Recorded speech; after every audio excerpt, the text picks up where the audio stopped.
आज हम लोग बात करना है बाबर के बारे में। जी हाँ, बाबर जो था मुगल एम्परर का, मुगल डायनेस्टी का पहला राजा था। तो उसी के बारे में बहुत सारी इंफॉर्मेशन आपको इस वीडियो के माध्यम से मिलेगी जो आपके एग्जाम के लिए बहुत ही ज्यादा बेनिफिशियल होगी। तो बात करें अगर बाबर की, बाबर जो था इसका पूरा नाम ज़हीरुद्दीन मोहम्मद बाबर था। बाबर का पूरा नाम ज़हीरुद्दीन मोहम्मद बाबर था। अगर बात करें बाबर ने पहला हमला जब भारत पे किया था तो वो कब किया था? पानीपत का प्रथम युद्ध हुआ था बाबर और इब्राहिम लोदी के बीच में 1526 में। बाबर और इब्राहिम लोदी के बीच में 1526 में इसका मतलब पहला हमला था और पहले हमले से इसने भारत पे मतलब राज करना स्टार्ट कर दिया था 1526 में। दूसरे हमले की बात करें तो 1527 में हुआ था खानवा का युद्ध जिसमें इसने राणा सांगा को मतलब हराया था 1527 के अंदर। तीसरे की बात करें तो चंदेरी का इसने हमला किया था, यह हुआ था 1528 में जिसमें इसने आया था मैदनी राय को। और चौथे की अगर बात करें घाघरा का युद्ध इसमें 1529 में लड़ा था जिसमें इसने महमूद लोदी को हराया था।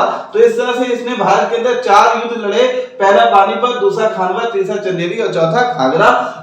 पानीपत के युद्ध में 1526 में किसे हराया?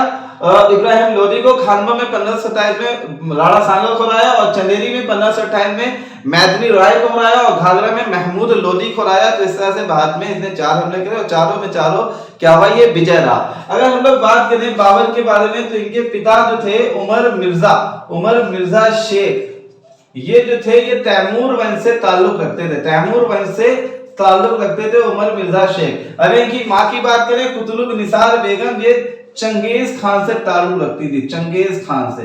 ठीक है, चंगेज खान यानी कि मंगोल से ताल्लुक रखती थी। तो इनकी माँ जो थी एक मंगोलियन थी। तो अगर बाप थे वो तैमूर वंश से थे और पिता जो थे वो बाप जो थे वो इनके तैमूर वंश से थे और माँ जो थी इनकी वो मंगोल वंश से ताल्लुक रखती थी। अगर हम लोग बात करें कि बाबर ने कौन सी उपाधियां धारण की तो बाबर की उपाधि जो थी वो सबसे पहले भारत के अंदर अपने आप को बादशाह कहलाने वाला बाबर था, जो 1507 में इसने अपने आप को बादशाह कहलाया था। हालांकि इससे पहले के राजा अपने आप को सुल्तान कहलाते थे लेकिन इसने अपने आप को बादशाह कहलाया था। बाबर को कलंदर भी कहा गया।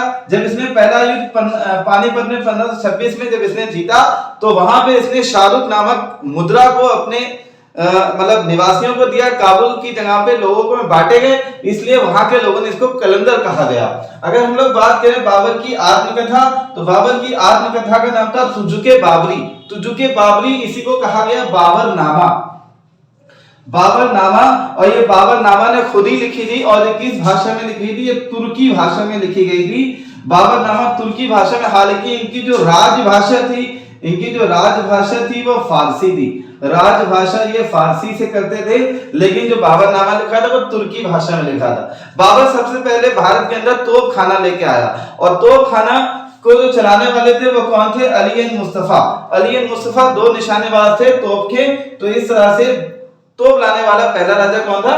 बाबर था। अगर हम लोग उस्मानी की बात करें, उस्मानी एक लड़ाई लड़ने की पद्धति थी जिसमें क्या करता था बाबर सारे मतलब सेना, अपनी सेना को 3 टुकड़ियों में बांट देता था और इस पे हमला करता था। कुछ सेना दाएं से जाती थी, कुछ बाएं से जाती थी, कुछ पीछे से जाती थी। तो इस तरह की पद्धति को कहा गया उस्मानी पद्धति या तुलगमा पद्धति भी इसको कहा गया। तुलगमा पद्धति भी इसको कहा गया और इसी पद्धति का इस्तेमाल करके इसने अपने युद्धों को जीता।